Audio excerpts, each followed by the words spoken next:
কথা হলো যদি জিজ্ঞেস করেন যে 16 বছরের অনুভূতি কি, এটা আসলে ভাষায় প্রকাশ করার মতো না। যে 16 বছর পরে মায়ের কাছে ফিরে আসা, এটা কঠিন থেকে কঠিনতম জিনিস।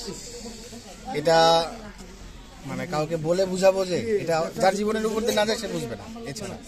আর সেটা যদি আবার হয় কোনো অপরাধ করা ছাড়া। আজকে কি হয়েছে কি হয় নাই, আজকে মাত্র 6 মাস চাকরির বয়স আমার। এই 6 মাস চাকরির বছর বয়সে আমার জীবন থেকে 16টা বছর চলে গেল। হয়তো বা জীবনে অনেক কিছু ফেরত পেতে পারি, কিন্তু 16 বছর কিন্তু আর পাবো না।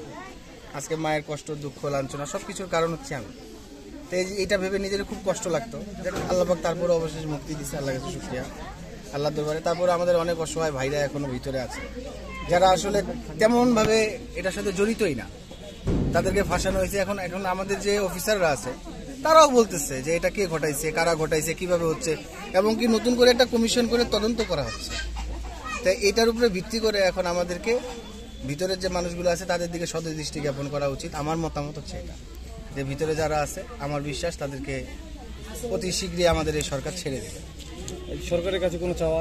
সরকারের কাছে চাওয়া একটাই, যে আসলে মানুষের জীবনে কষ্ট তো আছেই, তারপরেও প্রান্তিক একটা গোষ্ঠীর ভিতরে পড়ে গেছি, যেমন এই গোষ্ঠীটার থেকে যেন সরকার আমাদেরকে বের করার চেষ্টা করে, এটুকুই। আর নতুন করে কিছু বলতে পারবো না, কারণ এখন চিন্তায় আছে যে 10 তারিখে কোর্ট আছে, সেই চিন্তাটাই এখন বেশি হচ্ছে।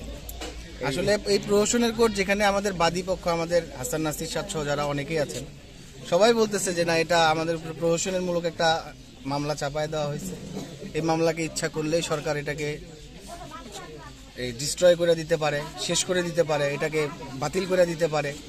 তো এই মামলা যেখানে বাতিল করার কথা আমাদের বাদীপক্ষরা বলতেছেন, সে জায়গায় তারপরেও সেই মামলা বহাল রেখে হয়তোবা আমাদের জন্য আরও কষ্ট করে কিছু জার্নি, যাবো আসবো জানি না আল্লাহ পাক এর ভিতরে আবার কোনো কিছু হয়ে যায় কিনা।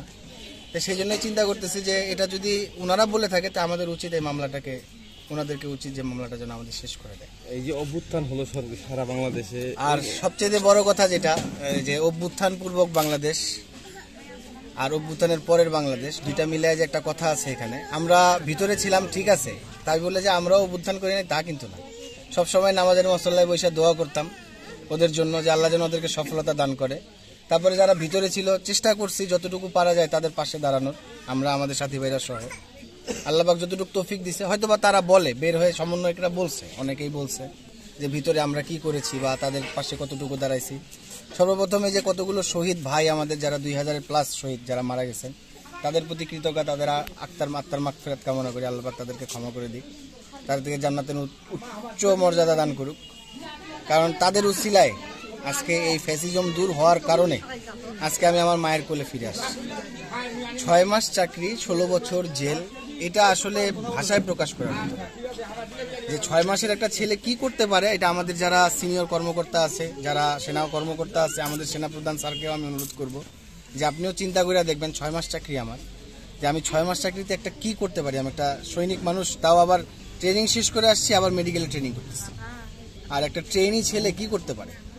আমার প্রশ্ন এটা সকলের কাছে, জাতির কাছে, সবার কাছে, যে আমাদের কি করা, মানে কি অপরাধটুকু করা সম্ভব। আর দ্বিতীয় কথা, যে পরিবারের কাছে ফিরে আসছি, সবাই আমার জন্য দোয়া করবেন, আল্লাহ পাক যেন আমাকে সুস্থ স্বাভাবিকভাবে জীবনযাপন করার তৌফিক দান। আচ্ছা, আসসালামু আলাইকুম।